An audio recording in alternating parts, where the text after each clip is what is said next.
তাইলে কি করতো কি করলে তো বিদেশের কথা আর কি কইতাম তোরে। বিদেশ মনে হলো রাজমিস্ত্রির কাম, একটু পরিশ্রমের কাজ হইতো, গরম টরম। একদিন মনে হলো ডালাই দিতেছে পাকিস্তানি আছে, ইন্ডিয়ান আছে। পরে পাকিস্তানি মনে হয় বাড়ি ধরছে, গাঢ় করে 3 সিমেন্টের বস্তা লিয়ে গেল।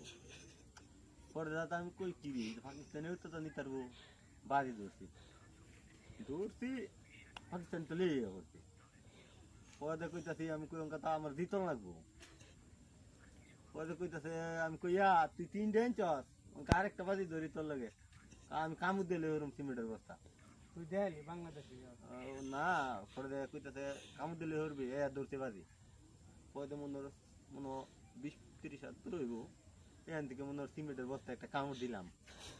কামড় দিয়ে 20-30 হাত তো লাগতি কালি বস্তা আর পরে তোমার দিতে লাগছি।